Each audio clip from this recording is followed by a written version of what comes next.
Kalwalhatian, buong ganang kapangyarihan mo'y walang minsan pa pupurihin ka mo, Diyos. Pupurihin ka mo, Diyos. Ang aming alay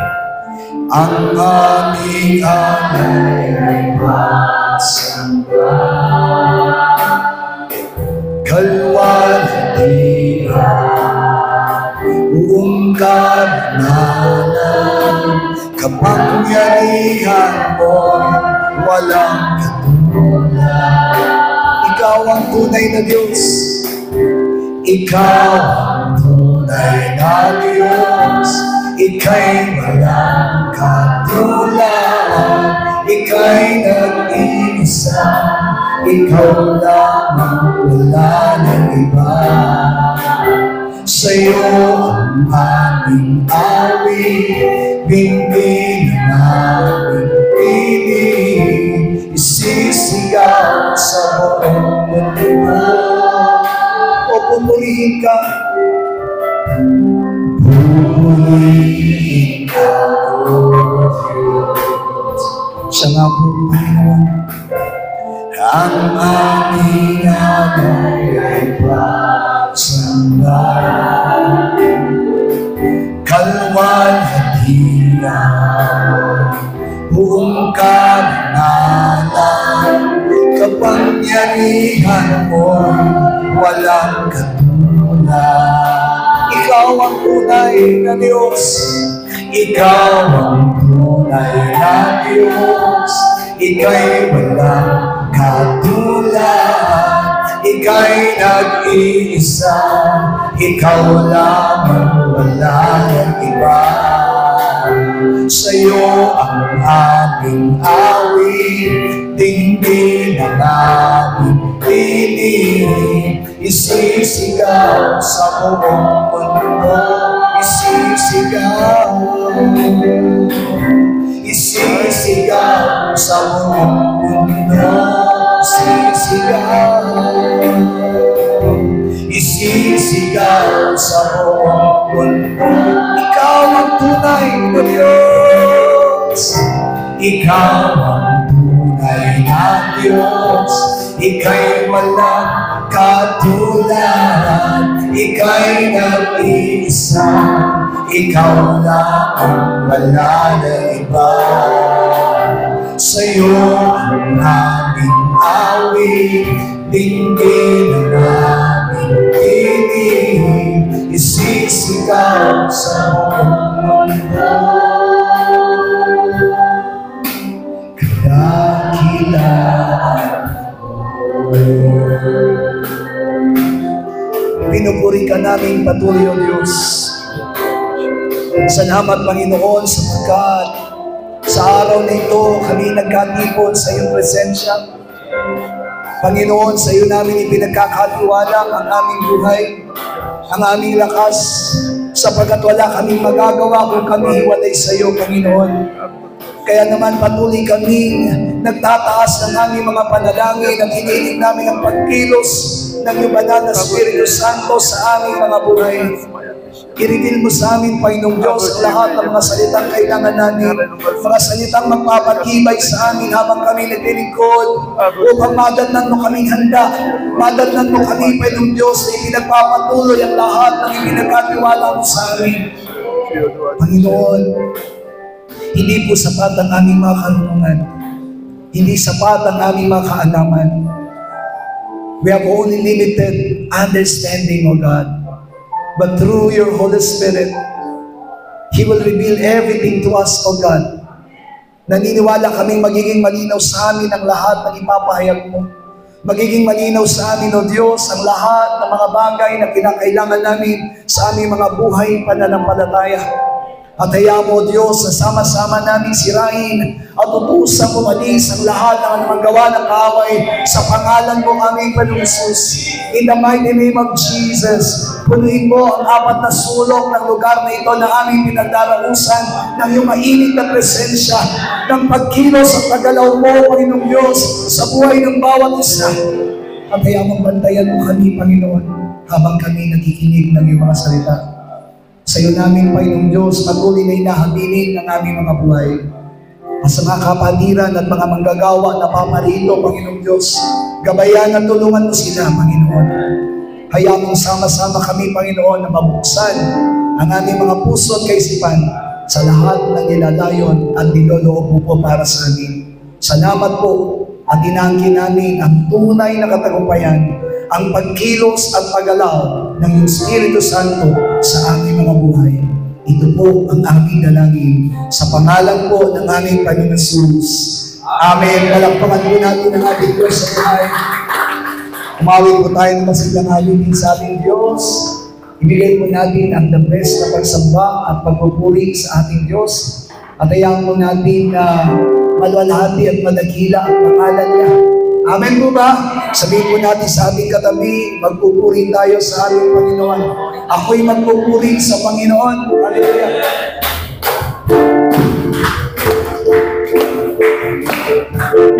Amen.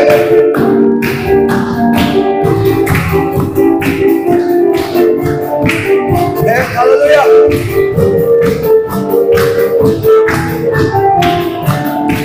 Ako'y magpupuri sa Panginoon. Ako'y magpupuri sa Panginoon.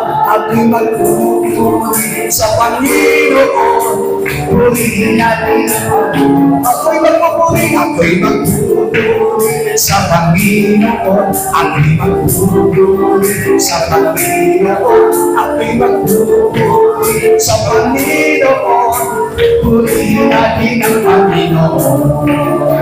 Purihin si Yahweh, pagkat siya'y mabuti, kanyang iniligtas ang mga apoy. Magpupuri lahat ang iyong inalang sa pag-ibig na walang amen. Ako'y magpupuri sa Panginoon. Ako'y magpupuri sa Panginoon. Ako'y magpupuri sa Panginoon. Purihin natin ang purihin si Yahweh. Purihin si Yahweh, pagkat siya'y mabuti, kanyang iniligtas ang mga apoy. Magpupuri lahat ang iyong nilalang sa pag-ibig na walang hanggan. Ako'y magpupuri sa Panginoon. Ako'y magpupuri sa Panginoon. Ako'y magpupuri sa Panginoon. Purihin natin ang purihin si Yahweh. Purihin si Yahweh, pagkat siya'y mabuti, kanyang iniligtas ang mga apoy. Magpupuri lahat ang iyong nilalang sa pag-ibig na walang hanggan. Oh, sing it to the Lord a new song. Sing it to the Lord all the earth. Sing it to the Lord a new song. Sing it to the Lord, for God is great. Oh, for God is great, and greatly to be praised. For God is great, and greatly to be praised. Oh, sing it to the Lord a new song. Sing it to the Lord of the earth. Sing it to the Lord a new song. Sing it to the Lord, for God is great. For God is great, and greatly to be praised. For God is great, and greatly to be praised. Oh, sing it to the Lord a new song. Sing it to the Lord of the earth. Sing it to the Lord a new song. Sing it to the Lord. Sing it again, for God is great. For God is great, and greatly to be praised. For God is great, and greatly to be praised. Oh, sing it to the Lord a new song. Sing to the Lord a a new song. Sing unto the Lord. Ako'y magpupuri sa Panginoon. Ako'y magpupuri sa Panginoon. Ako'y magpupuri sa Panginoon. Purihin natin ang Panginoon. Purihin natin ang Panginoon. Purihin natin ang Panginoon. Purihin natin ang Diyos. Oh, we give you praise, Lord. Ama namin Diyos, sama-sama ka namin pupurihin sa iyong kabutihan. Kay budi-budi mo, Panginoon. All things happens because of your power, because of your faithfulness and goodness to us. Tanggapin mo ang aming pagsamba. Tanggapin mo ang aming pagpupuri. Yes, Lord. Kay budi-budi mo, Panginoon. Sa lahat ng oras, sa bawat araw, ika'y laging tapat kung magmahal ka. Ang iyong kaawa ay magpapalang. Minsan pa buong puso nating humingin sa Diyos. Kay buti-buti mo, Panginoon, sa lahat ng oras, sa bawat araw, ika'y laging tapat kung magmahal. Ang iyong kaawa ay magpapalang. Pinupuri ka namin, O Diyos. Pinupuri, sinasamba ka. Hallelujah! Inang Diyos at Panginoon. Tunay na ika'y walang katulad. Tunay na ika'y di nagbabago. Mabuti ang Diyos. Minsan pa, kay buti mo, Panginoon. Sa lahat ng oras, sa bawat araw, ika'y lagi tapat kung magmahal. Ang iyong kawa ay magpapalang. Oh, pinupuri ka namin ang Diyos. Pinupuri, sinasamba kita. Dakilang Diyos at Panginoon. O tunay na, O Diyos, o tunay na ikaw ay nagbabago. Mabuti ang Diyos na sa atin ay nagmamahal. Pinupuri,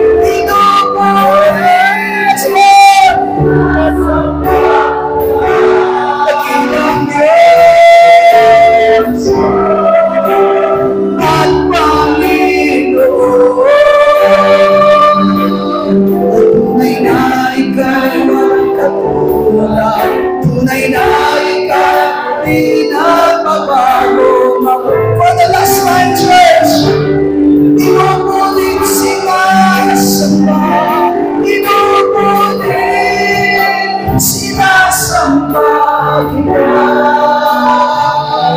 Dakilang Diyos at Panginoon. Tunay na ika'y walang katulad. O tunay na ika'y di nagbabago. Mabuti ang Diyos na sa atin ay nagmamahal.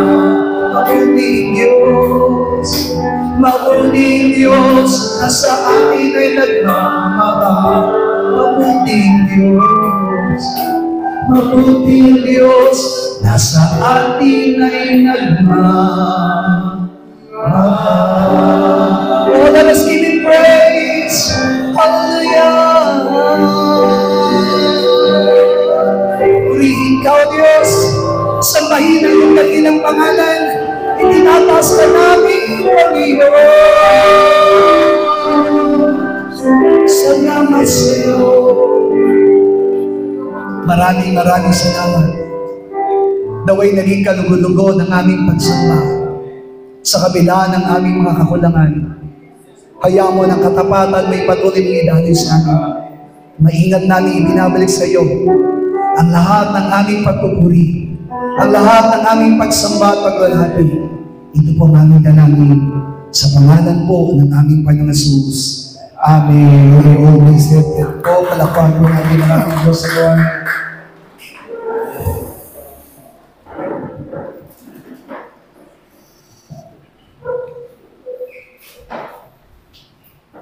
When I preach the gospel in the Paranaki Holy Joy Church, sometimes I say to members, God is alive.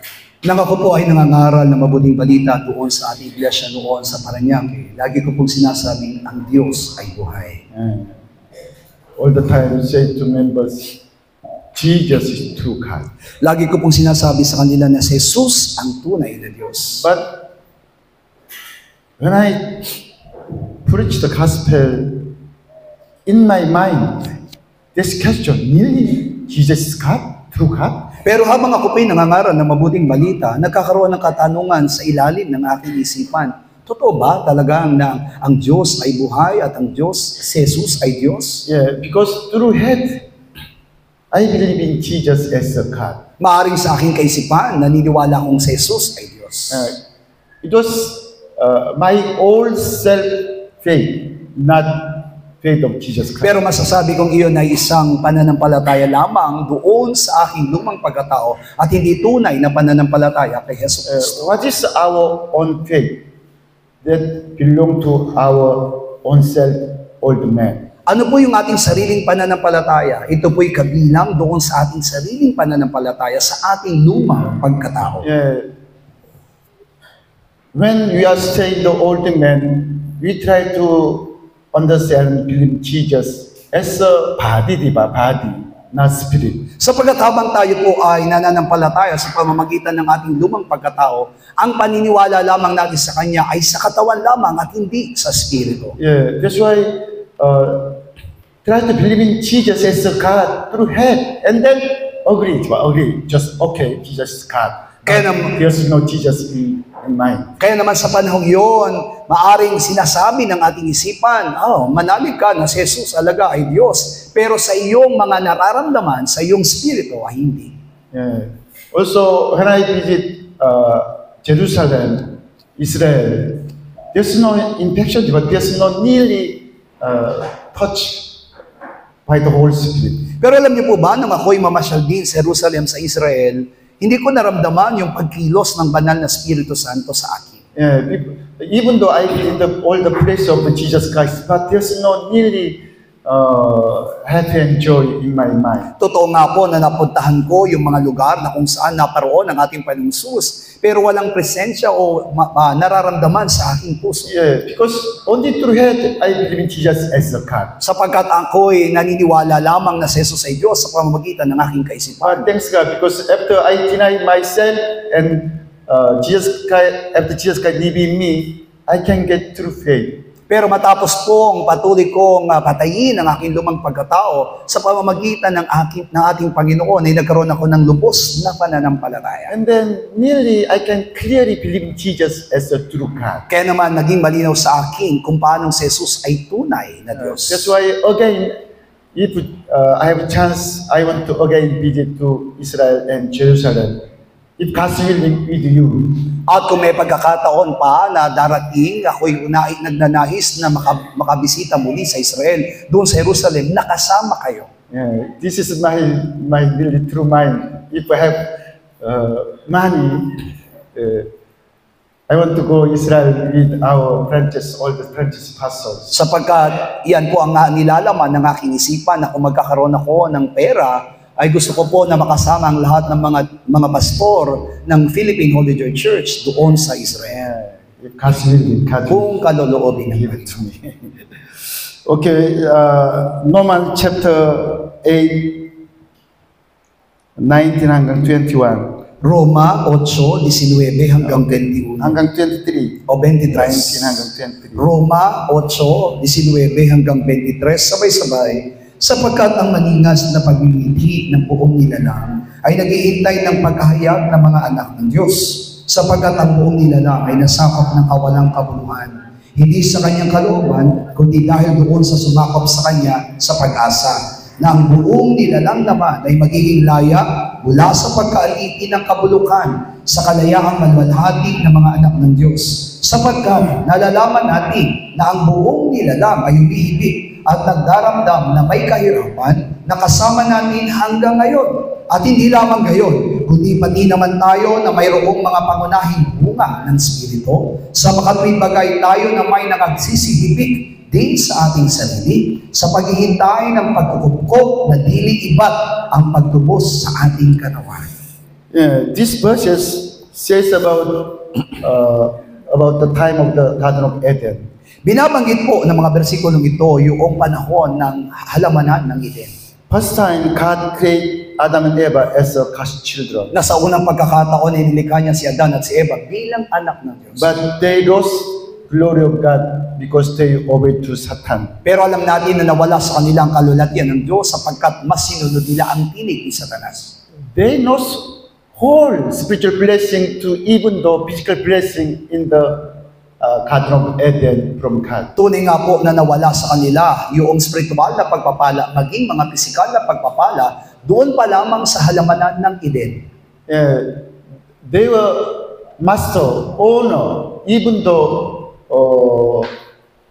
Lord of the Garden of Eden by God. Sa kabila po na sila ay patuloy na pinagkatiwalaan ng Diyos na magmay-ari at patuloy na tagapag-ingat ng halamanan ng Eden. Yeah, because God said to them, you keep this Garden of Eden, and then even all the animal will obey, follow. Sapagkat hiniyabilin nga po sa kanila na sila ang mga malaga doon sa halaman ng Eden, na maging ang mga hayop ay magpapasakop sa kanila. But when they disobey to God, they lost all this blessing and their life that which from God. Pero nang sila po'y sumuway sa harapan ng ating Panginoon, lahat ng pagpapalang ito ay nawala sa kanila dahil sa hindi nila pagsunod sa Yeah, it Diyos. was not all.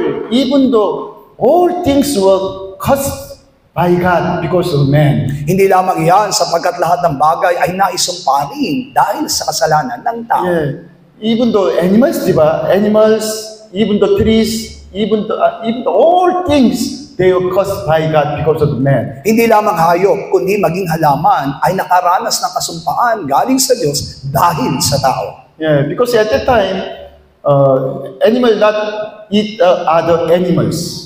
Sapagkat ng panahon yon, hindi kinakain ng isang hayop ang kanyang kapwa hayop. Also, men, they don't need to walking outside because any kind of fruit, it's all the place. Food is all the place. At ang tao noon ay hindi na kailangan pang magpagal sa kanyang sarili sapagkat lalabas lamang siya at makakain niya na po ang lahat ng mga bagay na pwede niyang kainin sa kapaligiran. Yeah, Apostle Pablo, he understand about this story. That's why now this time explained to us. At nakita at naunawaan niya po sa Pablo ang mga bagay nito na nangyari sa kasaysayan, kaya naman ito ang ipinapaliwanag niya sa Yeah, versikulo. verse 19 said, for the honestly expectation of the creation eagerly wait for the revealing of the Son of God. Katulad nga po ng sinabi niya po doon sa 19 na ang maningas na pagmimiti ng buong nilalang ay naghihintay ng paghayag ng mga anak ng Diyos.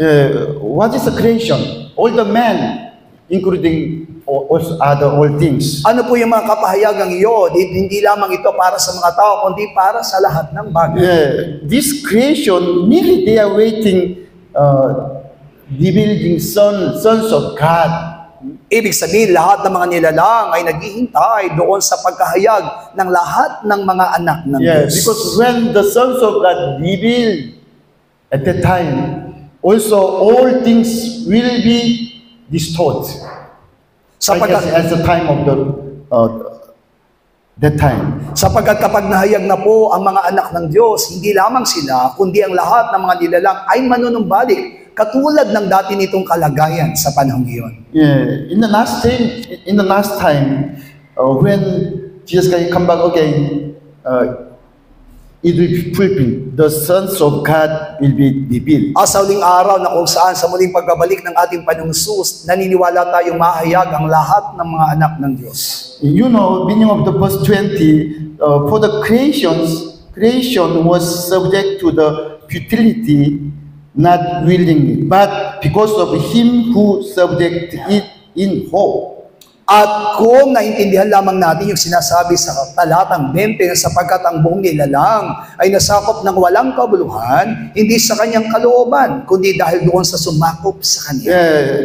The creation, especially man, we subject to futility, means subject to sin, devil. Ibig sabihin nito, lahat ng mga nilalang, hindi lang mga tao, ay nasakop doon sa walang kabuluhan. Ibig sabihin ng walang kabuluhan sa kasalanan at sa diablo. Yeah, it was not our willing, di ba? Willing of the Adam. Sapagkat alam naman natin, hindi ito naging kagustuhan ng tao ni Adan. But God let the man, Adam and Eva, subject to devil. Why?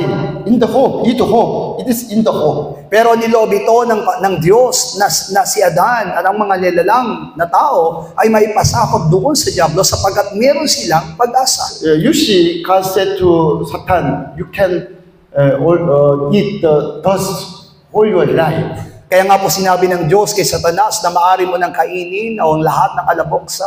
And then God caused the ground and then said, this is, and Saul said, this will coming out from the ground. At naisumpa maging ang lupa na kung saan ito'y mamumunga ng dawag at tinik. Yeah, it was not our willing, di ba? But God allowed, God command to this causing to come to us. Bagamat hindi ito ang ating kagustuhan, pero niloob ng Panginoon ng lahat ng mga sumpa na ito ay dumating sa atin. Why? There's hope. What's that hope?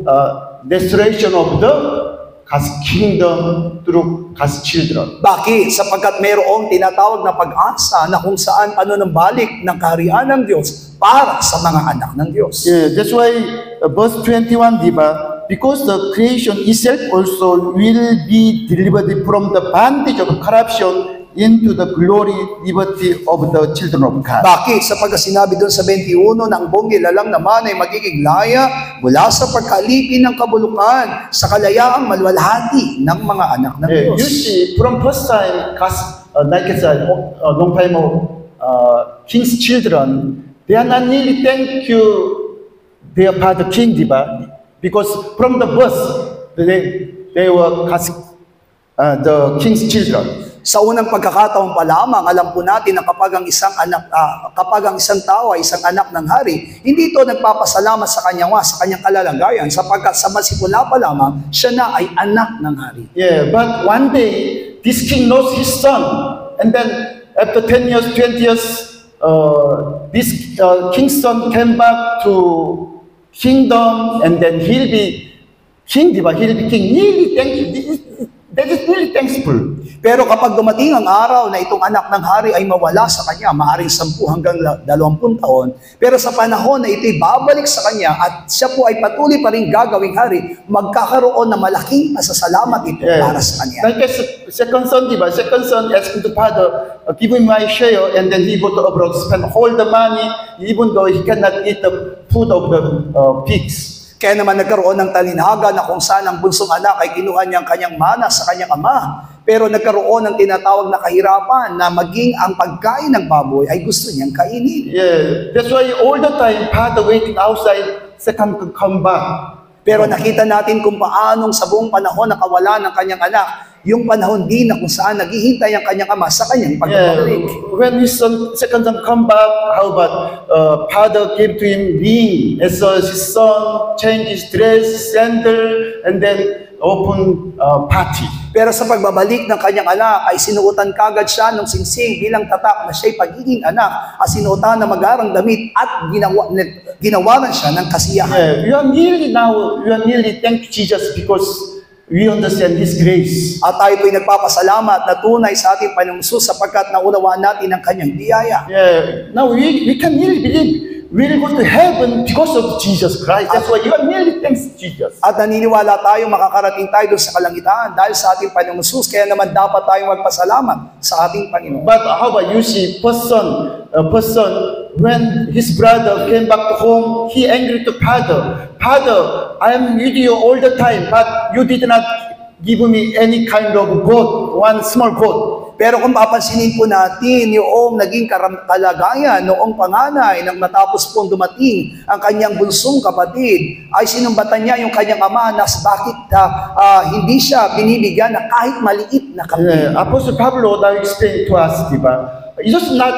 our willing. We don't like to be a slave of the devil and sin. At ito po yung mismong ipinapaliwanag ni Apostol Pablo sa atin na hindi po talaga natin kagustuhan na maalipin ang kasalanan at maalipin ang diablo. It's just God's will subject to the devil and sin. Why? Because time we'll come to the liberty, glorious liberty as God's children. Pero niloob ito ng Diyos na tayo maalipin ng kasalanan at maalipin po ng diablo sapagkat meron tayong pag-asa doon sa tinatag na panunumbalik ng kalalatian bilang anak ng Okay, Diyos. like as Romans chapter 8, 17 and 18, diba? The children, you are heirs of God and joint heirs with Jesus Christ, and then that's why we have to suffer with Him. Why? Because we glorified together Jesus. At kung paano sinabi doon sa Roma Kabanatang 8, talatang 17 na tayong mga anak ay tagapagmana nga at tagapagmana ng Diyos na kasamang tagapagmana ni Kristo na kung gayon ay makipagtiis tayo sa Kanya upang tayo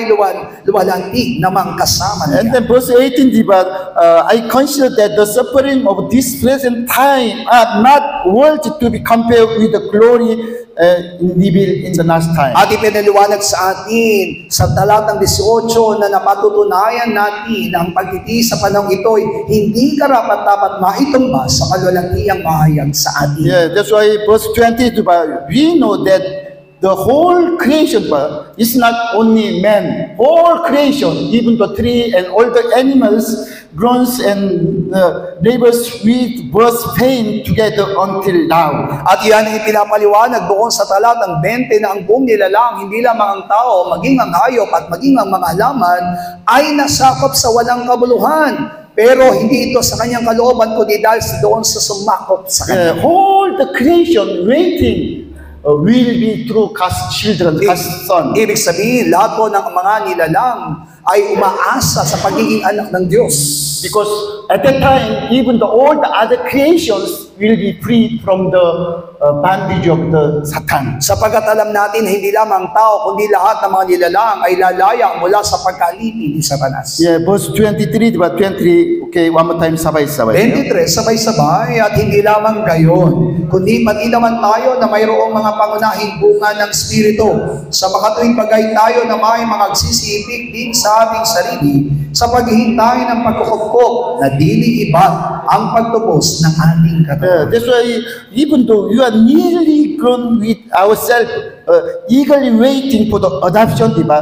The redemption of our body. Yan ang dahilan kung bakit sinasabi doon sa 23 natin pinasa, nagsisibik ang bawat sa atin sa paghihintay sa pagkukupkop maging sa ating katawan. What is the redemption of our body? Into the resurrection, eternal life. At yung tinatawag na katubusan ng ating katawan ay ang pagpasok natin doon sa muling pagkabuhay, sa buhay na walang hanggan. Okay, some more. Let's try to understand Romans chapter 8 because it's very important. Unawain natin mabuting patuloy ang Roma Kabanatang 8. Yeah, verse 8, verse 8, this says about the Spirit of God. Spirit of God, if it's in you, you are led by the Holy Spirit.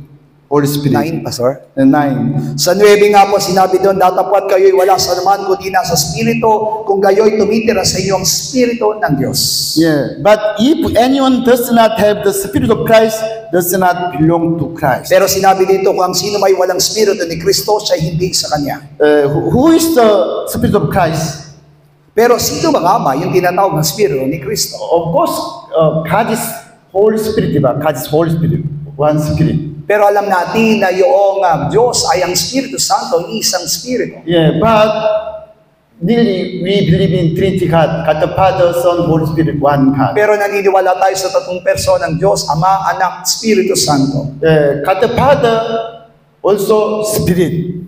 The Logos, Word of God is Spirit. Pero kung ano ang Diyos Ama, Espiritu, gayon din ang Logos at Espiritu Santo. Who is Jesus Christ? Blood of Jesus, His own blood, it is Spirit. Kaya nga po si Yesu Cristo ay may sariling dugo, ibig sabihin ito ay Espiritu. If you have blood of Jesus Christ, you are belong to Christ. At kung tayo ay nagtataglay ng dugo ni Kristo, tayo ay sa Kanya. If the Christ in you, by His blood, your body is dead because sin, but your spirit is alive because of righteousness of God. Kaya naman sinasabi doon sa Gs na kung si Kristo ay nasa inyo, ang kanyang dugo, ang inyong katawan ay patay dahil sa kasalanan, datapwat, ang Espiritu ay buhay dahil sa kasalanan. This verse 10 says about salvation, our soul and spirit. Ibig sabihin, ang talatang 10 ay tumutukoy sa kaligtasan ng ating spirito at kaluluwa. By the blood of Jesus Christ, Spirit of Christ, we can be saved from the sin. This our soul and spirit. At sa pamamagitan ng dugo ni Kristo, yung ating pong kaluluwa, spirito ay magiging laya na doon sa kasalanan. But problem is what's the problem? Our body, your body is dead because of sin, because sin. Pero nagiging problema yung ating katawan sapagkat ito'y mananatiling patay dahil sa kasalanan. Which means, even though you have the Spirit of Christ, Lord of Jesus, but you have no Spirit of the Logos, there's no redemption of body. Kaya nga po, kahit na nasa atin po yung dugo ni Kristo o yung Espiritu ni Kristo, maaring ligtas yung ating katawan, yung ating spirito at kaluluwa, pero wala pa, kung mawawala sa atin yung Logos, mawawalan po ng katubusan ng ating katawan. Verse 11, please try to understand and reading. Unawain natin mabuti at basahin ng talatang 11. Ngunit kung ang Espiritu niya ang bumuhay na magmuli kay Jesus ay tumira sa inyo, ang bumuhay na magmuli kay Kristo Jesus sa mga patay, ang magbibigay buhay naman sa inyong mga katawang may kamatayan sa pamamagitan ng kanyang Espiritu na tumitira sa inyo. Now, verse 11 says about Father Spirit, the Logos, Word of God. Kaya dito ang tinutukoy sa talata 11 ang Espiritu ng Ama na kung saan ang Logos.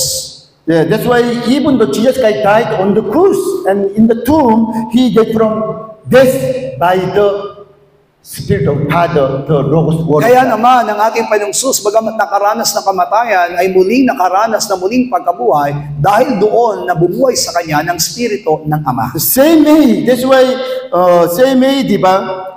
He who also, if we have a Spirit who led from death, Jesus from death, remain us, leaving us, our body also will be led from death. Kaya naman kung tataglayin natin yung Espiritu na muling bumuhay kay Kristo, bagamat tayong mamamatay, tayo po'y muling mabubuhay sa ating katawan. Now, this is important. We need salvation of our spirit and soul, but more important, blessing of God, spiritual blessing of God is resurrection. Tandaan po natin na maaaring kailangan natin ng kaligtasan ng ating spirito at kaluluwa, pero mas kinakailangan din natin yung tinatawag na muling pagkabuhay. By the Spirit of Christ, by the blood of Jesus Christ, our spirit and soul can be saved. Sa pamagitan ng Espiritu ni Kristo at ng dugo ni Kristo, ang ating kaluluwa at spirito ay maliligtas. But problem is still, this in our body, simple body. Pero ang problema, nagtataglay pa rin po tayo na makasalan ng katawan. But if the Father Spirit, the Logos, Word of God remain us, we learn from this like Jesus Christ. Pero kung ang Espiritu ng Ama, yung Logos ay mananatili sa atin, ay makakaras tayo ng muling pagkabuhay. That's why after the truth Word of God remain us, we will not live by the flesh body. Kaya nga kung mananatili sa atin yung katotohanan ni Kristo, hindi na tayo mamumuhay ayon sa laman. Verse 12 and 13. 12 hanggang 13. Kaya nga mga kapatid, may mga utang tayo, hindi sa laman, upang mabuhay ayon sa laman. Sapagkat kung mga buhay kayo ayon sa laman, ay mga mamatay kayo. Datapwat, kung sa pamamagitan ng Espiritu ay pinapatay ninyo ang mga gawa ng laman, ay mga bubuhay kayo. What is utang? Ano po yung ibig sabihin ng utang? Because you see Romans chapter 7, Apostle Pablo said, I want to do good, but I cannot do good because I know the sin, the evil remain in my heart. Katulad ng sinasabi po ng Roma Kabanatang 7 na kahit nais kong gumawa ng mabuti, hindi ko ito magawa sapagkat merong kasalanan at karumihan na nanahan sa akin. Yeah, in my body, diba? He said, like it's verse 14. Okay.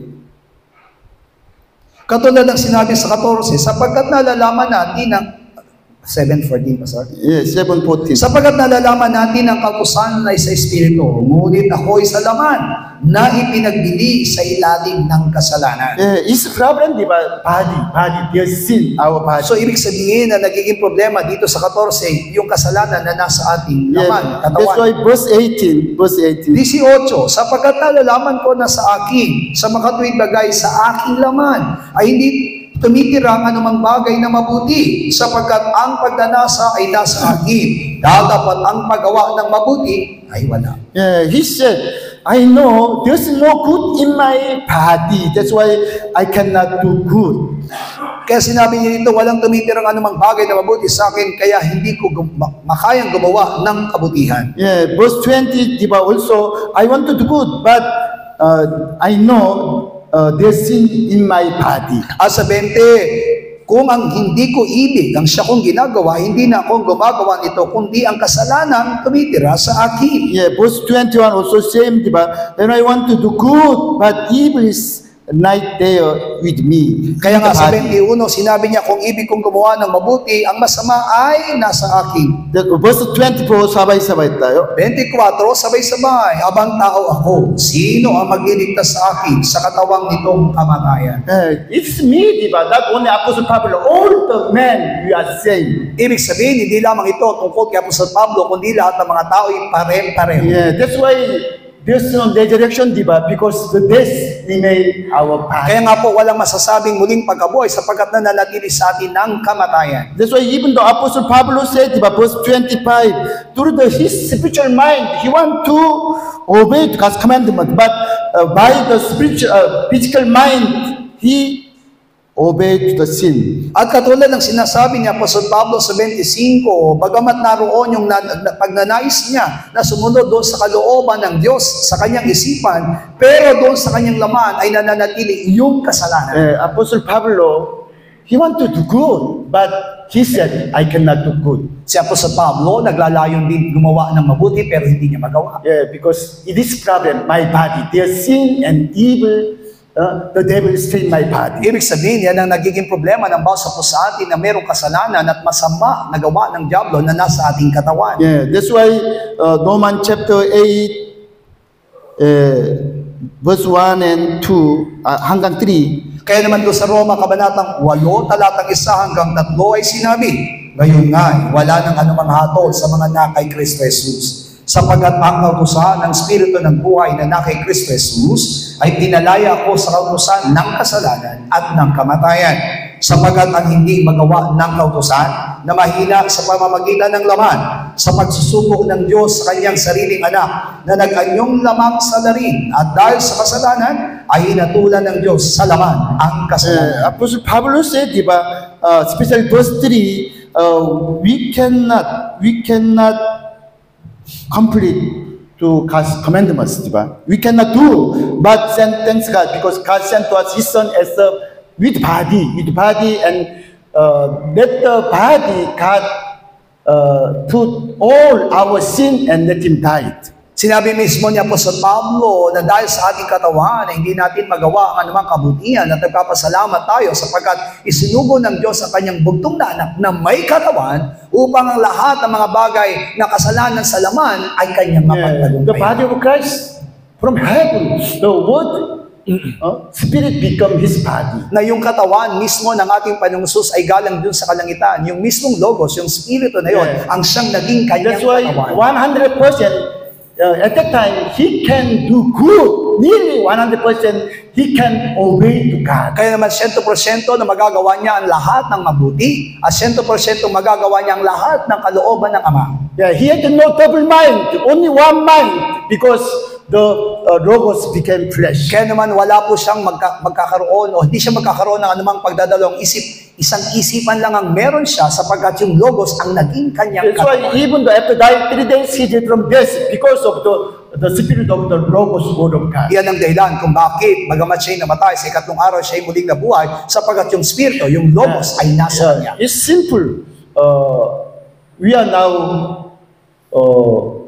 in Christ Jesus. Why? By the Spirit of Christ. Kaya nga po napakadaling unawain, tayo po ay na kay Kristo Jesus ngayon dahil sa spirito ni Kristo. Yeah.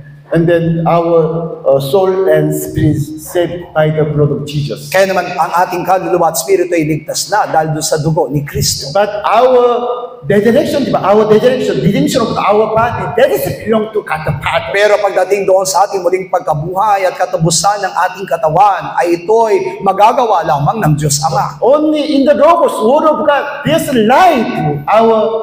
For the resurrection. Totoo nga po na yung logos na yon sa spirito ng Diyos ni Kristo ay meron tayong tinatawag na muling pagkabuhay. That's why even though after dying, if we have logos, the truth word of God, we will lay from death and then into heaven. Kaya naman kahit tayo mamatay, kung nasa atin yung logos, yung spirito ng Diyos, ay makakarating tayo doon sa kalangitan. Please, you understand, you are not really understand the Bible, like as Apostle Pablo. Siguro nga po, hindi natin naunawaan ang sinasabi ng Biblia katulad ng pag-aunawa ni Apostol Pablo. Yeah, because you want to understand Bible by our old man, old self. Sapagkat ang hinahangad natin ay maunawaan ang Biblia sa pamagitan ng ating lumang pagkatao. Yeah, but how about all the disciples, especially Apostle Pablo, they understand all the Bible, especially book of the Genesis. Pero pagdating sa mga alagad, lalo na po si Apostol Pablo, naunawaan niya mabuti, lalo na po ang sinasabi ng aklat ng Yeah, he Genesis. said all the creation eagerly waiting sons of God will be. Kaya nga po, sinabi po niya ng lahat ng mga nilalang ay naghihintay doon sa pagkahayag ng lahat ng mga anak ng Diyos. Yeah, this is God's willing, di ba?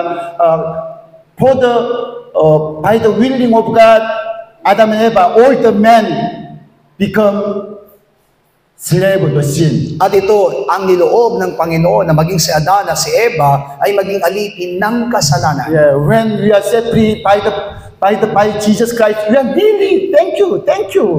We can glorify Jesus Christ. Yan ang dahilan kung bakit tayo nagpapasalamat sa ating Panginoon sa ginawa niyang paglaya sa bayan ng Baso sa atin at lubos tayong nagpapasalamat sa Kanya at gusto nais natin siyang luwalhatiin. But not yet we will God's children. On last day, New Jerusalem, God's children will be revealed. Pero hanggang sa kasalukuyan, hindi pa rin nahayag ang kalalagayan ng lahat ng mga anak ng Diyos. Pero sa huling araw, ihahayag ito ng bagong Jerusalem. Yeah, Acts chapter 3, 20-21. Gawa 3, 20, 21.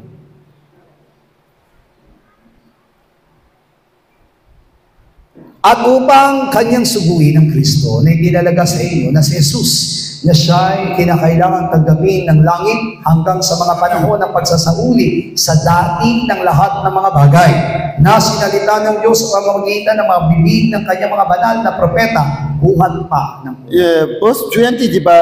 He may send Jesus Christ who was preached to you people. Means, Jesus will come back again.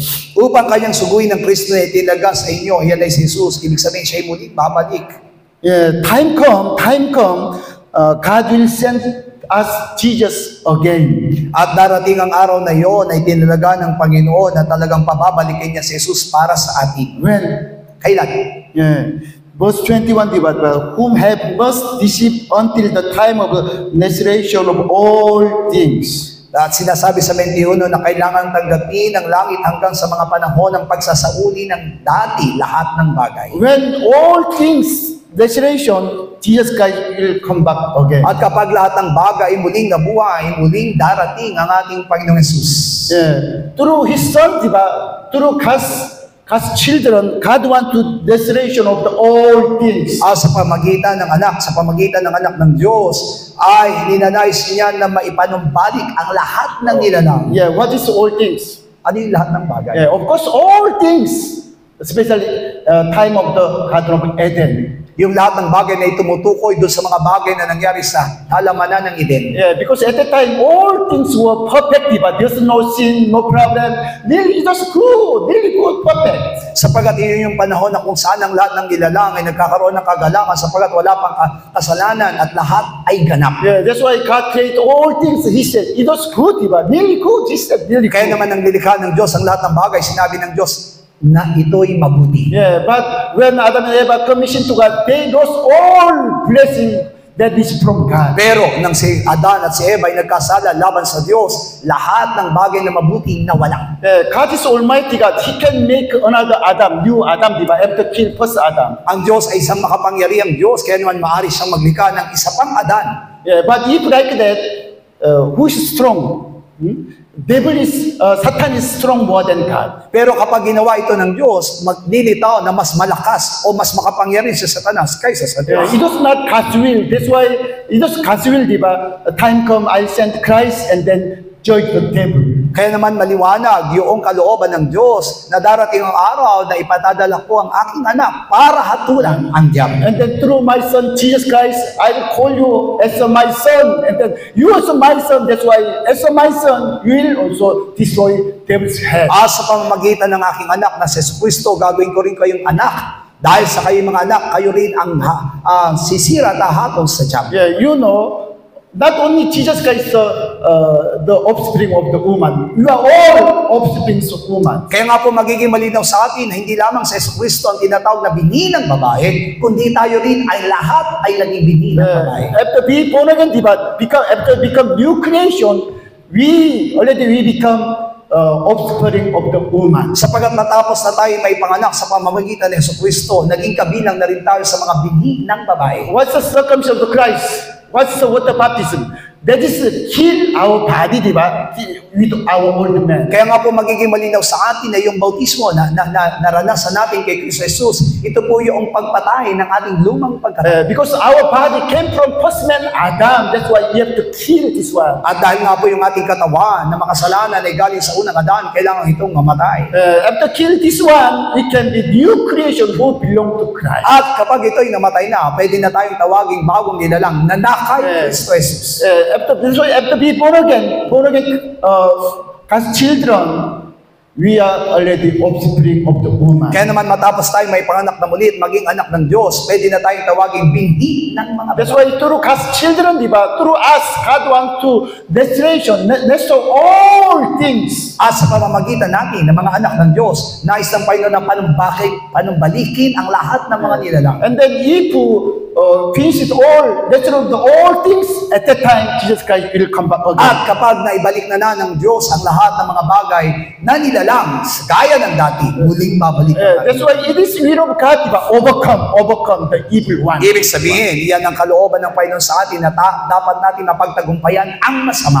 Not only Jesus Christ overcome the devil and overcome the Satan, but not only Jesus, also we. Hindi lamang si Jesus ang dapat magtagumpay laban sa masama o laban kay Satanas, kundi maging tayo naman ay kailangan maging magtagumpay. 1 John chapter 2, 13 and 14. Unang 1, kabanatang 2, 12 hanggang 13. Kayo'y sinusulatan ko, mumunti kong mga anak, sapagkat ipinatawad sa inyo ang inyong mga kasalanan dahil sa kanyang pangalan. Kayo'y sinusulatan ko mga ama, sapagkat inyong nakikilala yaong buhat pa ng pasimula na siya na. Kayo'y sinusulatan ko mga binata, sapagkat inyong dinaig ang masama. Kayo'y aking sinulatan, mumunting mga anak, sapagkat inyong nakikilala ang ama. Apostle John said, diba, I write to you, young men, because you have overcome the wicked one. Sinabi niya, sinusulatan ko kayo, mumunting mga anak, sapagkat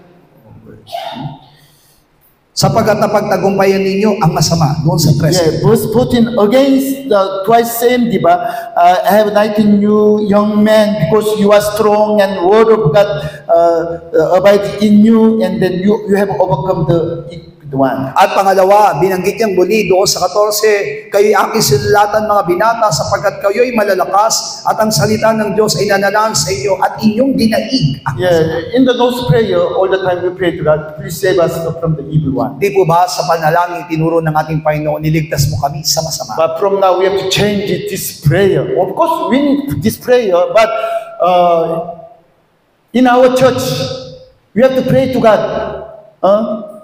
This overcome. Please, God, please let us overcome the evil one. Totoo nga po na itong panalangin ito'y kailangan ng bawat sa atin, pero kailangan natin itong palitan at sabihin po natin, Panginoon, hayaan mong maging matagumpay ako laban sa masama. Of course, we need to pray for newcomers, new believers, other brothers and sisters, like children. Please save us with all the brothers and sisters. Please save us from the evil one. Totoo naman na kailangan nating padalangin yung mga kabaguhan, lalo na yung mga bata, na iligtas sila laban sa masama. But like as the servant of God, diba? Like as pastors, workers, we have to overcome the evil one. Pero tayong mga lingkod ng Panginoon, manggagawa man o mga pastor, ang kailangan natin maging panalangin ay mapagtagumpayan ang masama. Yeah, because only overcomers will be as children in the last day. Sapagkat ang tunay na magtatagumpay lamang ang may karapatang maging mga anak ng Diyos sa huling araw. Revelation chapter 21 verse 7. Pahayag 21:7. Ang magtagumpay ay magmamana ng mga bagay na ito, at ako'y magiging Diyos niya at siya'y magiging anak ko. He who overcomes shall inherit. Inherit all things. What is all things? Of course, the kingdom of God and nearly all things. Sinabi dito, ang magtatagumpay ay magmamana ng mga bagay. Ano yung mga bagay na yun? Yung kaharian ng Diyos ay mamanahin. Yeah, because only God's children, God's sons will be heirs of God. They receive all things. Sapagkat ang tanging anak ng Diyos lamang ang pwedeng maging tagapagmana ng lahat ng bagay. Yeah, really thanks God. Because like as other God, diba? Other God is really very bad God. Pero tanging mga anak ng Diyos lamang ang meron at yung ibang mga Diyos ay Yeah, you see, like as a Muslim God, okay, you died for me, you suicide for me with bomb, suicide bomb, I'll bless you in heaven. Kaya naman, di ba, katulad ng ginagawa ng mga Muslim, Cebu pa meron silang tinatawag na suicidal bomb, yung pag namatay sila, ang paniniwala kasi nila, pagpapalain sila ng Diyos kung gagawin nilang mamatay para doon sa What kanya. kind of blessing? You receive good, very good, beautiful house, and then many wives. At ang ipinangako sa kanila doon ay magkakaroon sila ng magandang bahay at maraming asawa. In the heaven, we don't need wife because we have nobody. Pero tandaan natin sa kalangitan, hindi na natin kailangan ng asawa sapagkat wala na tayong katawang katulad nito. We are spirit in heaven. We don't need any house. Espiritu na tayo, kaya hindi na tayo nangangailangan ng bahay doon. Hallelujah. Amen. Yeah, next time you can understand. Maintindihan natin yan sa mga susunod na pagkakataon. It is God's willing, restoration of the all things through us, God's children. Kaya nga niloob ng Panginoon na tayo pong lahat ay sa pamamagitan ng mga anak ng Diyos ay manumbalik ang lahat And ng then bagay. last time, God said to His sons, I'll be your father, your God, your father will be my son. At sa huling araw ay babanggitin ng Panginoon na ako na Diyos ninyo ay magiging ama at kayo'y magiging anak ko. As my son, this is everything, even though this is my glory. At bilang aking anak, matatanggap ninyo ang mamamana niyo ang lahat ng bagay, maging ang aking kalwalhatian. Even though God said to us, God's children, said to the children, you sit with me on the throne of God and receiving glory. At sinasabi ng Diyos sa akin, bilang mga anak ng Diyos, ikaw ay uupo sa aking trono at tatanggap ka ng aking kalwalhatian. Yeah, thanks God. Nearly our God became man and died for us. Salamat sapagkat ang ating Diyos ay nagkatawang tao at namatay para sa And atin. then in the heaven, our God said, come and sit with me in my throne and glorify. At doon sa kalangitan ay sasabihin sa atin, halika, umupo ka sa aking trono at tanggapin mo ang aking Of kalwalhatian. course, already I told you, we cannot see His image of his form. Pero kailangan po nating maunawa mabuti na hindi natin makikita ang kanyang anyo o hugis doon. Only we can see glory of Jesus, glory of God, who sitting throne of God. At ang tanging makikita natin doon sa trono ay ang kalwalatian ng Diyos. You check the book of the Revelation. On the throne of God, there's glory of God with young men. Makikita nga po natin doon sa aklat ng pahayag na mula doon sa trono ay nandoon yung sinag ng kalwalatian ng Diyos bilang kordero. And then that's why I understand when we into the heaven, we'll see the young man, Jesus Christ. Kaya naman, naniniwala ko na sa pagparoon natin doon sa kalangitan, na makikita natin doon ay ang isang batang kordero bilang si Jesus But Cristo. in the eternal heaven, we cannot see any his image. Only just we can see the glory of God. Kaya nga po magiging malinaw sa atin doon sa walang hanggang kalangitan na yon, ang makikita natin na hindi ang kanyang hugis o anyo, kundi ang kanyang It kalwalatian. is our God, diba? Come. You will be like as me. You will be like as God's situation. Ang sasabihin ng Diyos sa atin, halika at mararanasan mo kung ano ang aking nararanasan, sasabihin sa atin. Because by the word of God, because the word of God is spirit and life. Sapagkat doon sa salita ng Diyos, yung salita ng Diyos ay spirito. Book of the John says about the princess of this world. Binabanggit po ng aklat ng Juan yung tungkol sa prinsipe ng sanlibutan. Like as John chapter 14 verse 30. 14:13. At ang saserdote ni Jupiter na kanyang templo, 14:30. 14:13. At ang anumang iyong hingin sa aking pangalan ay yaon ang aking gagawin upang ang Ama ay lumuwalhati sa anak. Jesus said, I no longer talk so much with you because the rule of this world coming, but yes, you know nothing in me. 13:14 pa sa 13:14. This 14:30. 14:13? John chapter 14 verse 30. 30. 30. Hindi ako magsasalita pa ng marami sa inyo sapagkat dumarating ang prinsipe ng sanlibutan at siya'y walang anuman sa atin. Who is the ruler of the world? Sino po yung tinatawag? Devil, Satan. Na prinsipe ng sanlibutan, ito'y si Satanas. Why he said about the ruler of the world? Because this Satan is in the world also in our body. Bakit nga po ba tinatawag siyang prinsipe ng sanlibutan? Sapagkat siya'y nasa sanlibutan at nasa ating katawan. But Jesus said, he has nothing in me, means this Satan's spirit is not in my body. At nung sinabi ng Panginoon na siya'y walang anuman sa akin, ibig sabihin, ang spirito ni Satanas ay wala sa kanyang katawan. Because his body not came from first man Adam, he came from heaven. Sapagkat ang katawan ng ating Panginoong Kristo hindi galing sa unang Adaan, kundi galing sa Ama. Like as Colossians chapter 1 verse 19. Kolosas 1:19. Sapagkat minagaling ng Ama na ang buong kapuspusan ay manahan sa Kanya. Thanks God because the God the Father fully dwelling in the body of Christ. Ibig sabihin ng Ama, ng kapuspusan ng Ama ay nananahan sa katawan mismo ni Kristo. And then chapter 2 verse 9. 2:9. Sapagkat sa Kanya ay nananahan ang buong kapuspusan ng pagka-Diyos sa kahayagan ayon sa In Jesus Christ dwells all the fullness of the Godhead bodily. Ibig sabihin, doon sa katawan ng ating Panginoong Jesus ay nahayag yung kapuspusan ng Diyos. Body, diba? In the body of Christ, there's God Himself, Godhead. Na mismong doon sa katawan ni Kristo ay taglay niya yung mismong Diyos. 1 Timothy chapter 6, Unang Timoteo 6, verse 16. 1 Timothy chapter 6, verse 16. This is 6. Kung ang sino mang babaeng nananampalataya ay inaampong ng babaeng, 1 Timothy chapter 6, verse 16 is, na siya lamang ang walang kamatayan, na nananahan sa liwanag na di malapitan, na di nakita ng sino mang tao o makikita man. Sumakanya nawa ang kapurihan at paghaharing walang hanggan siya nawa. now Apostle Pablo says about Jesus Christ, he alone has immorality dwelling in the unapproachable light. Ito po yung binabanggit ni Apostol Pablo dito, yung ating Panginoong Jesus, na siya na walang kamatayan at nananahan sa kanyang liwanag na di malapitan. And then said, well, no man has seen or can see. At di nakita ng sino mang tao o makikita man. Yeah, it's true, diba? True. Because 2,000 years ago, it was not true. We need to be careful.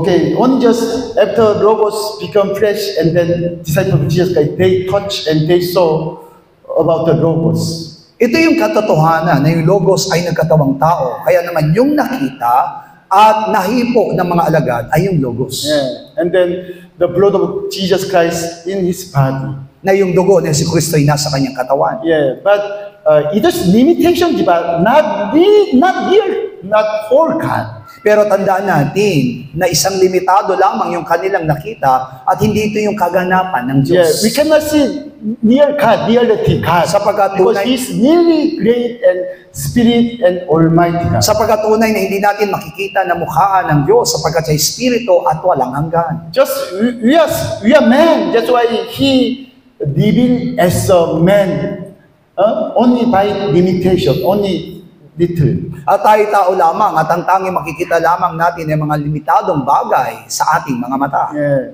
That's why 1 John chapter 5 verse 20, diba? Jesus is true God and eternal life. Kaya naman doon sa unang 1, kabanatang 5, talatang 20, na siya ay tunay na Diyos at Panginoon. Yeah, it was nearly God's willing restoration of all, special restoration of the Eden. It was God's kingdom. Kaya naman masasabi natin kalooban ng Diyos sa talagang mapanumbalik ang lahat ng bagay, lalo na po yung hardin ng Eden. Yeah, that's why God said to Adam, time come, the Christ Messiah will come to you as a woman's offspring and then judge the devil. Kaya naman sinabi ng Diyos, kaya na darating yung pagkakataon na yung bighi ng babae ay darating sa iyo at upang sirain ang gawa ng diablo. Yeah, John chapter 16 verse 11. Juan 16:11.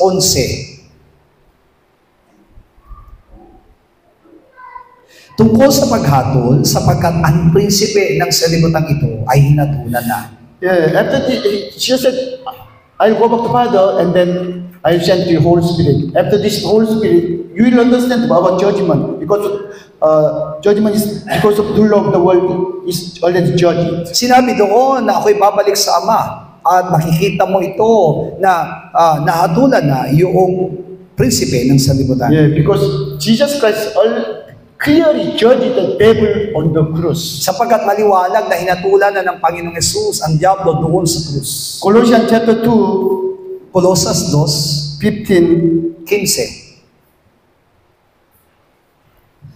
Pagkasamsam sa mga pamunuan at sa mga kapangyarihan, sila'y mga inilagay niya sa hayag na kahihiyan na nagtatagumpay siya sa kanila sa bagay na ito.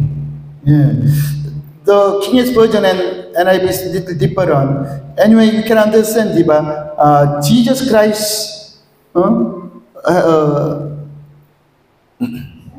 NIV said, diba? Having disarmed the power and authorities, He made public spectacles of them and trampling over them by the cross. At sa mabuting balita po kasi, iba po yung pagkakalagay na sila po ay sinamsam sa pamunuan at kapangyarihan sa pamamagitan po ng kanyang krus, sila'y napagtagumpayan. Yeah, actually, on the cross, Jesus Christ knew 100% clearly judged the devil on the cross through His death. Kaya nga po magiging maliwanag sa atin na 100% nandoon sa krus ay tinalo niya yung diablo. Yeah, like as John chapter 3, Juan 3, 14 and 15. 14 at 15. At kung paano itinaas ni Moises sa ilang ang ahas, ay gayon kinakailang itaas ang anak ng tao upang ang sino mang sumampalataya ay magkaroon sa kanya ng buhay na walang hanggan. Yeah. Now, Jesus said, diba, as Moses, I left up Moses left up the serpent in the wilderness. Also saying, the Son of Man will be left up. Na kung paano itinaas ni Moises sa ilang ang ahas, ay gayon kinakailangang itaas ang anak ng tao. And then verse 15, whoever believes in him should not perish but have eternal life. At ang sino mang sumampalataya ay magkaroon sa kanya ng buhay na walang hanggan. Now, Jesus Christ said to us about the serpent time of the Moshe.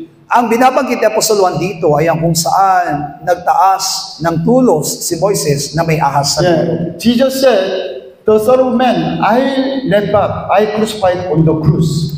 Ibig sabihin nito, binabanggit lamang ng ating Panginoong Hesus na siya po'y maitataas din sa pamamagitan ng krus. Yeah, but if you understand this meaning, you understand the time of the Moshe,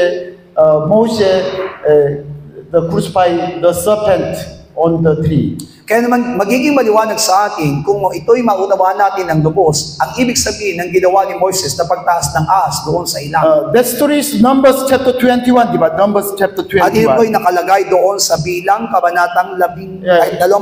Because in the wilderness, they complained, nearly angry to God because of the food.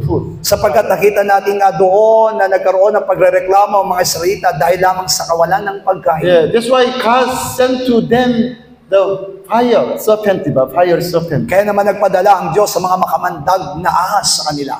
And then this poisonous snake killed the many Israel people. At maraming namatay ng mga salita dahil lang dito sa makamandag na ahas. And then when they asking to God, God said to Moshe, okay, you put the serpent, this poisonous snake on the tree, and then when they see the serpent on the tree, they'll divide. At dahil nga po sa nangyari iyon sa ilang, ay inutusan ng Diyos si Moises na maglagay ng ahas na doon sa tulos ng sa ilang, at sino man makakita nito ay hindi na mamamatay. Now Israel people after came out of Egypt, and then when they stay in the wilderness, they all the time angry, they complain to God. Alam natin na mga Israelita ay lumabas doon sa Egypto at napunta doon sa ilang, madalas sila ay nagrereklamo laban sa Diyos. But God understand why they are angry to Him, because of the devil who stayed in their body. At maliwanag sa ating Diyos na kung bakit nararanasan ng mga salitang ito ang pagrereklamo dahil dun sa diablo na nasa kanilang mga puso. Yeah, that's why God let them understand. Now the serpent, the devil working in you. That's why you are killing. You will be killed by the serpent. Kaya naman ipinapaunawa sa kanila ng Diyos kung paanong sila ay nagkakaroon ng ganong kalalagayan dahil yung diablo ay nasa kanilang mga kalooban. Kaya naman hinayaan ng Diyos na sila ay mamatay dahil sa ahas. Now Israel people, they angry to God all the time. Why?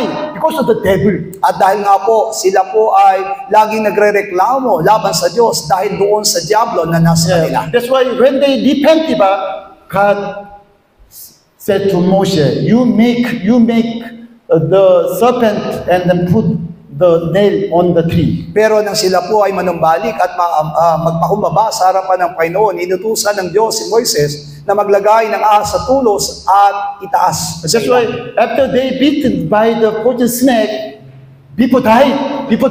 When they saw the tree, they survived. Kaya naman kahit na mga salita ay matuklaw ng ahas ng panang iyon, na once na kapag sila po ay tumingin doon sa ahas sa tulos na iyon, hindi sila mamamatay kundi sila iyon. Because when they saw the tree and the serpent, poisonous snake, they understand, oh, now I have sinned, I complain to God because of the devil. Sapagat sa pamamagitan noon ay patuloy lang maunawaan yung kanilang kalalagayan na kaya sila nagkasala ay dahil doon sa diablo na nasa kanila. That's why instead of God kill the people, God judge the devil on the tree. Ibig sabihin lamang nito, imbis na ang patayin ng Diyos sa mga tao, ay hinatulan niya ang diablo doon sa krus. Yeah, we also same today.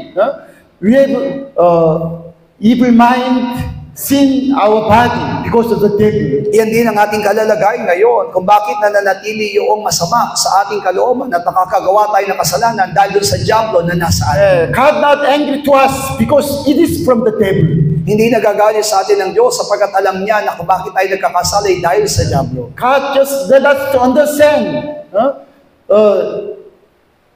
devil spirit stay in your body. That is the prince of the world. At ang hinahangad lamang ng Diyos sa atin ay may paunawa sa atin na yung spirito ng Diablo, yung prinsipe ng salibutan ay nasa atin. Yeah, Jesus said, "I crucified on the cross, and then when you see me on the cross, you will live."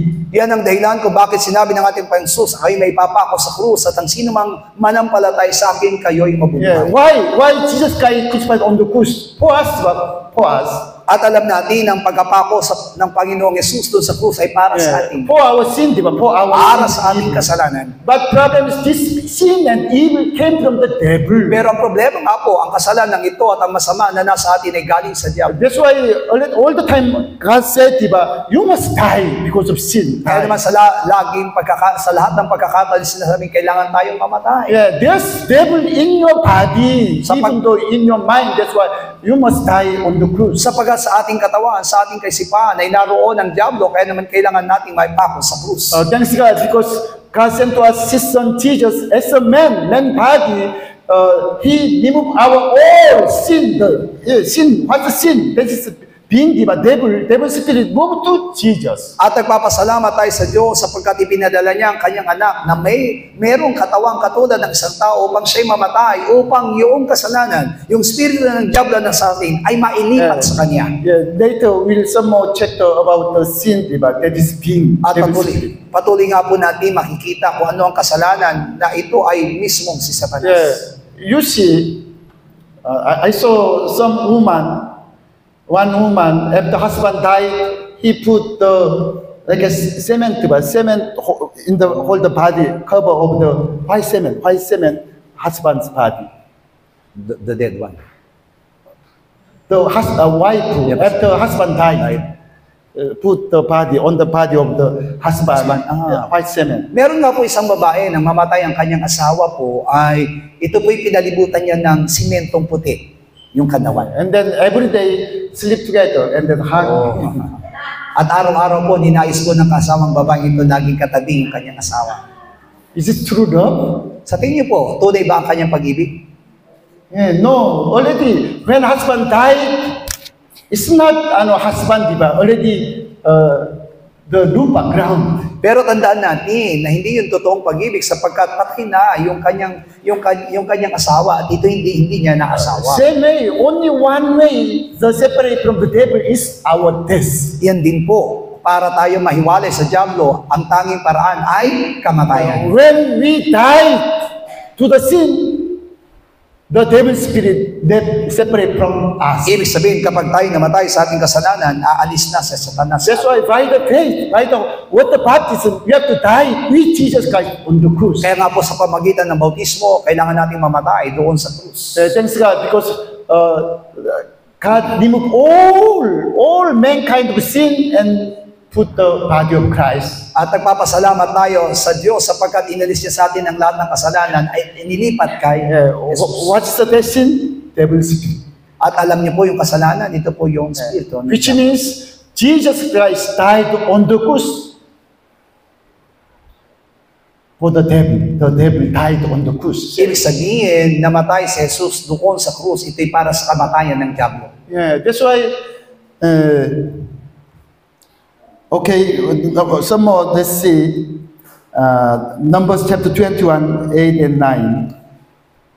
Bilang 21, 8 hanggang 9. Sinabi ng Panginoon kay Moises, gumawa ka ng isang mabagsik na ahas at ipatong mo sa isang tikim. At mangyayari na bawat taong makagat ay mabubuhay kapag tumingin doon. At si Moises ay gumawa ng isang ahas na tanso at ipinatong sa isang tikim. At nangyari na pag may nakagat ng ahas ay nabubuhay pagtingin sa ahas na tanso. Yeah, Jesus said this one, diba? Like as Moshe, I left up on the tree. Ito po yung katulad ng sinabi po ng ating Panginoon Jesus na kailangan siyang maitaas sa puno. But if you believe, if you look at and me on the tree, after crucified on the tree, and believe, you will be saved. Kaya naman ang sino mang titingin sa akin habang ako ay nandoon sa krus na yon ay maliligtas. Yeah.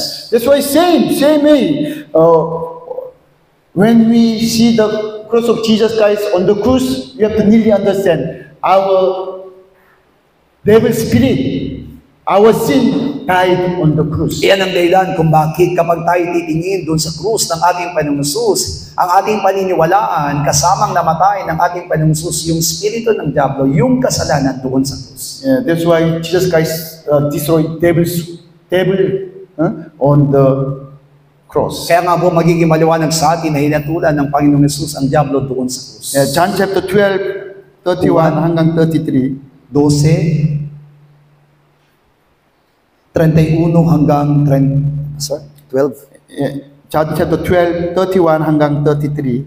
Juan 12, 31 hanggang 33. Ngayon, ang paghato sa salibutang ito, ngayon ang prinsipe ng salibutang ito ay palalayasin. At ako, kung ako'y mataas na mula sa lupa, ang lahat ng mga tao ay palalapitin ko sa aking din. Datapwat, ito'y sinabi niya at ipinaalam kung anong kamatayan ang ikamamatay niya. This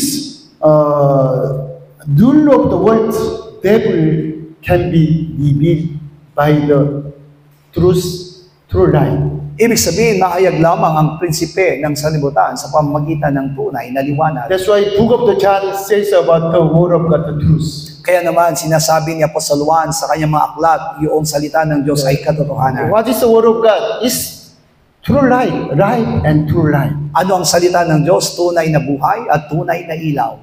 This rule of the world, his devil darkness, who stay in our body. Itong prinsipe ng sanlibutan, ito ang namumuno sa kadiliman, ang namumuno sa ating katawan. That's why when the word of God abide us, the truth stay in us, automatically this darkness will come. Kaya kapag nananatili sa atin ang salita ng Diyos, nananatili sa atin ang katotohanan, mawawala ang kadiliman. Yeah, Jesus said, now is the judgment in this world. The ruler of the world will be cast out. Sinabi niya ngayon ang paghato sa salibutang ito, ngayon ang prinsipe ng salibutang ito ay palalayasin. Yeah, people, Jesus Christ crucified on the cross, he said, this is time the ruler of the world will be cast out from you, from the world. Ibig sabihin lamang nito na bago pa lamang siya maipako sa krus ay sinabi niya na ang prinsipe ng salibutang ito ay palalayasin na sa inyo. And then verse 32, that's why if I am left up from the earth, will draw all people to myself.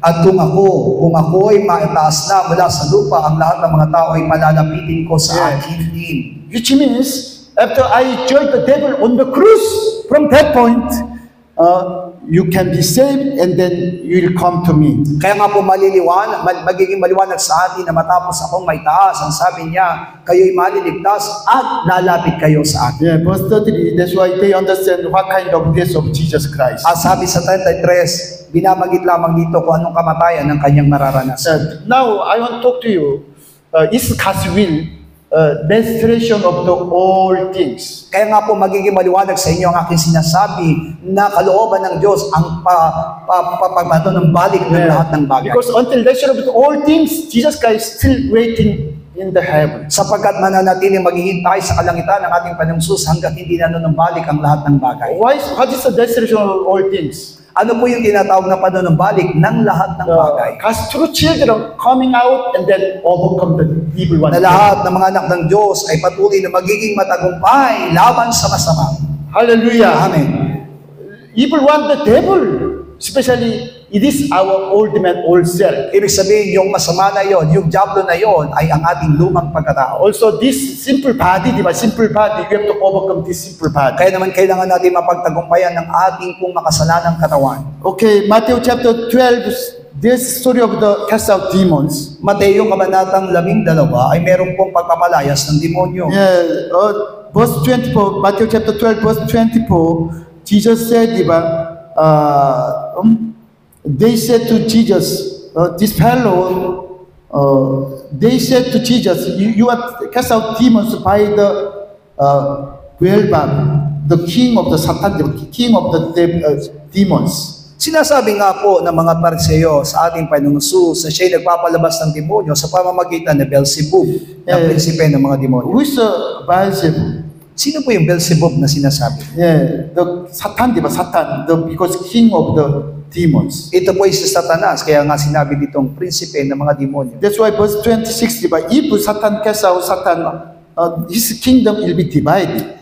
Pero sinabi doon sa 26, kung pinalalabas si Satanas, siya'y nababahagi laban sa kanyang sarili. Verse 27, but if I cast out demons by Beelzebub, how about your sons? How to cast out demons? Sinabi ng ating Panginoon sa 27, kung sa pamamagitan ng Beelzebub ay nagpapalabas ako ng demonyo, ang inyong mga anak ay kanino sa pamamagitan siya Verse ipinalalabas. 28, verse 20, but if I cast out demons by the Spirit of God, surely the kingdom of God has come upon you. Pero maging maliwanag sa atin, pagdating doon sa 28, kung ang sa pamagitan ng Espiritu ng Diyos, nagpapalabas ako ng mga demonyo, ay dumating na sa inyo ang kaharian ng Diyos. When Jesus Christ cast out demons by the Holy Spirit, already God's kingdom come upon to us. Ibig sabihin, kapag nagpalayas na ng demonyo ang ating Panginoon sa pamagitan ng Espiritu ng Diyos, dumating na sa atin ang kanyang kaharian. That's why disciple of Jesus Christ also we can cast out demons. Iyan ang dahilan kung bakit maging ang mga alagad ng ating Panginoon Jesus ay nagpalayas din ng demonyo. Yeah, according to verse 29, diba? Because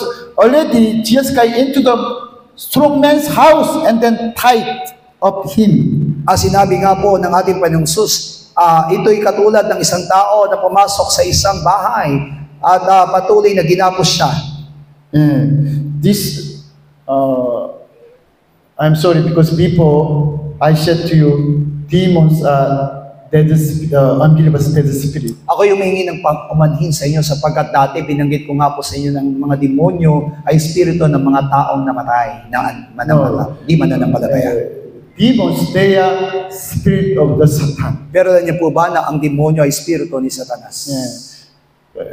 Clearly, we can understand the word of God is spirit and life.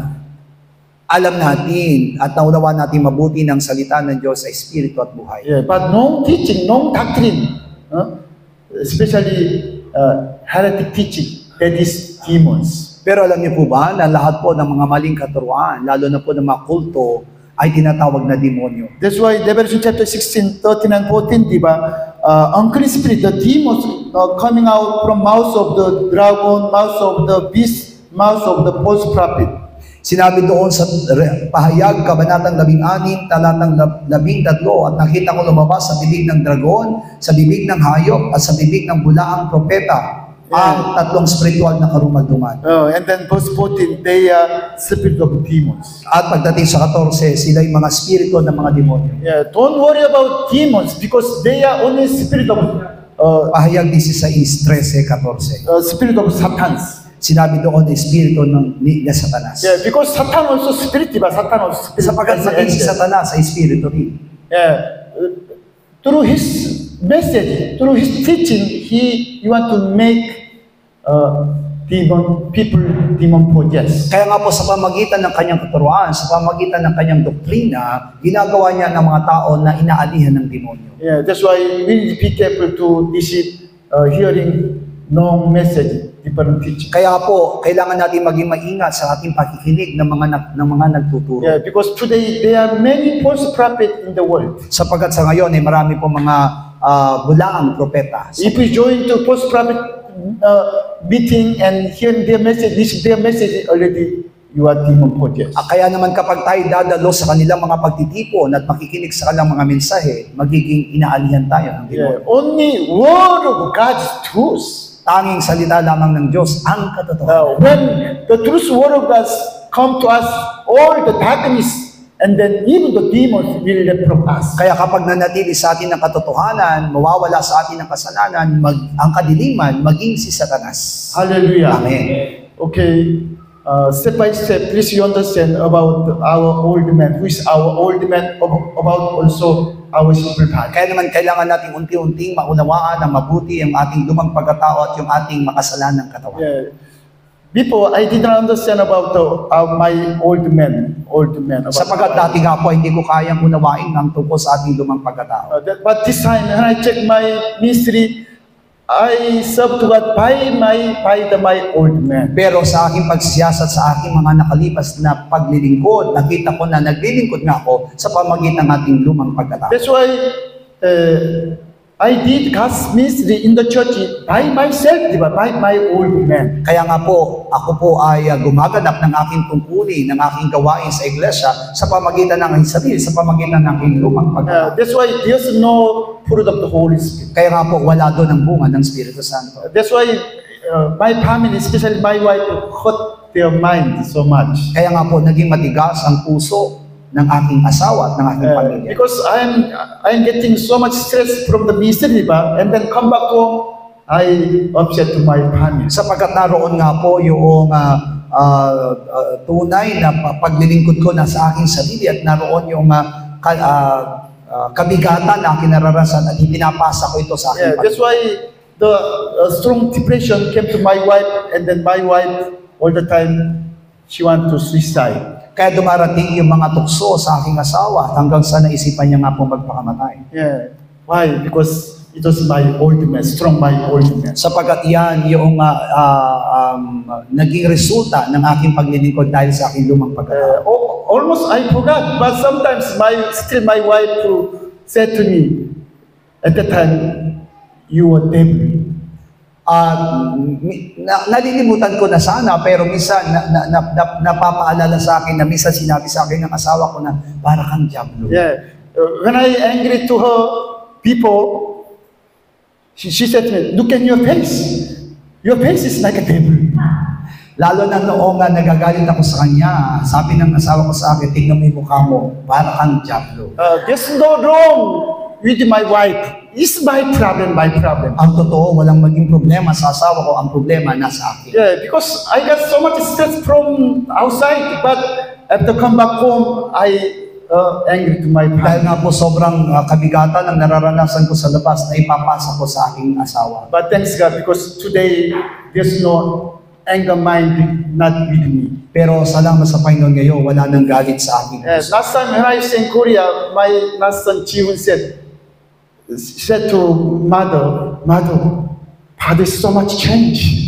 At yung aking nga pong anak na si Gio ay sinabi sa aking asawa na ang laki ng pagbabago ni tatay ko. Yeah, because in the house, I want to help my wife, diba? That's why I want to wash the dishes and clean house. Kasi nakita nga po niya na naghuhugas na ako ng pinggan at tinutulungan ko na yung aking asawa. Yeah, you know, Korean, that is not Korean men's culture. Tandaan po natin, hindi yan ugali ng mga Koreano. Yeah, from the child, all the parents said to men, diba?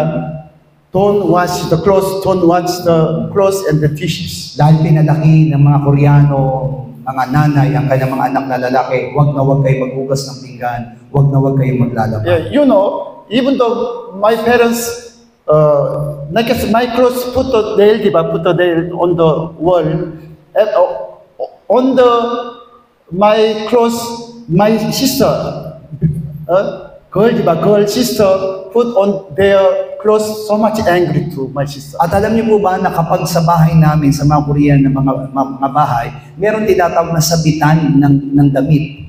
Kapag isinabit ko ang damit ko doon, at sinabitan din ng kapatid kong babae, yung sinabitan ko ng damit, Yeah, that pagkagalit is ang nanay. Korean, but that's Korean. Man first. Man is like as a owner master. Kaya nga po magiging maliwanag sa atin sa Koreano, kapag anak na lalaki, mas mataas. Yeah, that's why when I was a child, I saw my mother eating food in the kitchen, not the room. Kaya kapag lumaki po ako na nakikita ko po yung nanay ko, kakain siya nakahiwalay sa tatay ko sa kapat. My father all the time lay down, not working. Only my mother from the in the morning, in the evening, whole day working. Kaya lumaki ako na nakikita ko yung nanay ko lang ang nagtatrabaho sa loob ng bahay, samantalang tatay ko nakahiga lang. It is Korean man, di ba? Especially in Georgia.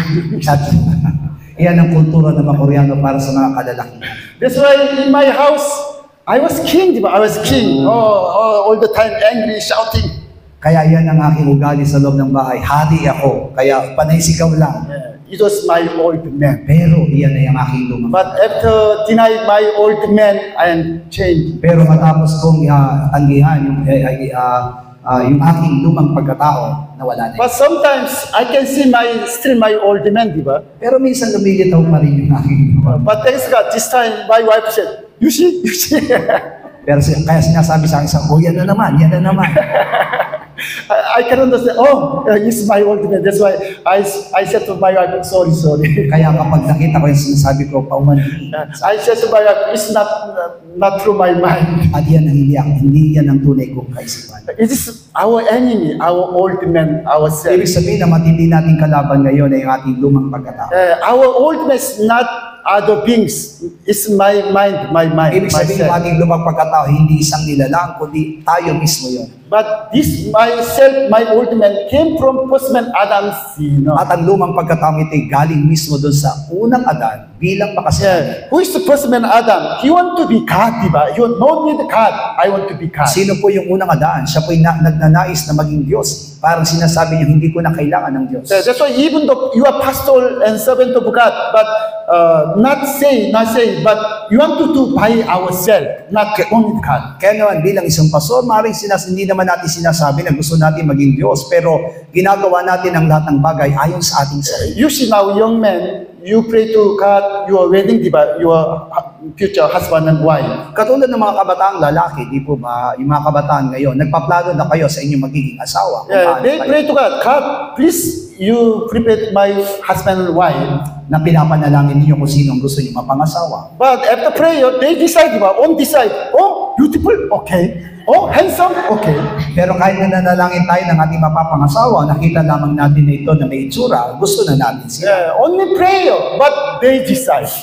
Totoo nga po na nananalangin, pero sila tayo ang nagdedesisyon. They decide to husband and wife by their old man. At pinipili natin yung ating mapapangasawa sa pamagitan ng ating lumang pagkatao. But if you decide your husband and wife by God, diba? God the Father, you will be happy. Pero kung tunay tayong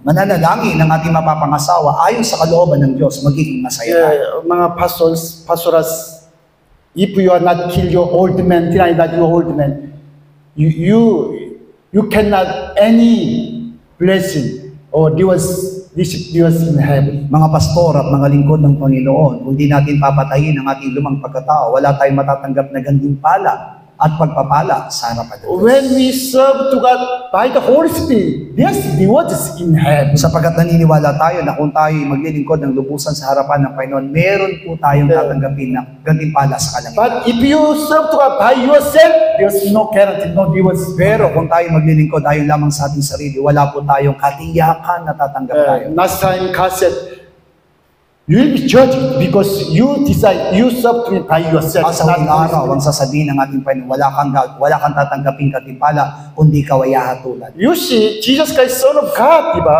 God. But when He did ministry, did ministry all the time by the Holy Spirit. Si Jesucristo ay tunay na Diyos, pero lahat ng ginanap niyang mga ministeryo na meron siya ay ginanap niya sa pamagitan ng Espiritu Santo. After this, Holy Spirit, He preached the gospel by the Holy Spirit. Kaya naman siya po ay gumanap, nag-aral sa pamagitan ng Espiritu Santo. And then He cast out demons, also Holy Spirit. Siya rin po ay nagpalayas ng demonyo sa pamagitan ng Espiritu Santo. Heal the sick, everything, His ministry by the Holy Spirit. Lahat ng kanyang gawain ay ginanap niya sa pamagitan ng Espiritu Santo. Bible said, even though He nearly joy and happy, also by the Holy Spirit. At ang sabi ng salita ng Diyos, maging ang kanyang kagalakang nararanasan ay sa pamagitan ng Espiritu Santo.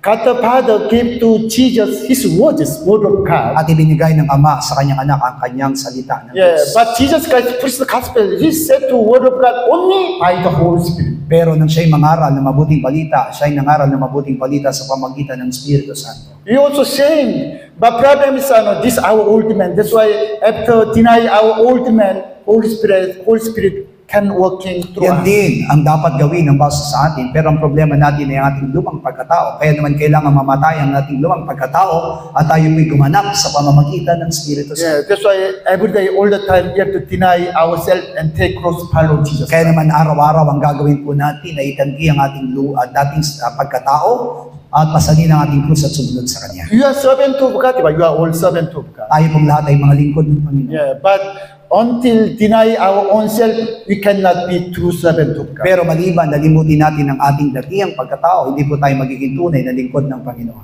Because when we deny ourselves, died our old man, and from that point, the Word of God, God's Holy Spirit can abide in us. Sapagkat kung tatanggihan natin ang ating lumang pagkatao at ang ating lumang pagkatao mamamatay, doon pa lamang kikilos sa ating katawan ang Espiritu Santo. And we can bear fruit through the Holy Spirit. At sa pamamagitan noon ay mamumunga tayo sa pamagitan ng Espiritu Okay, Santo. this time little prayer.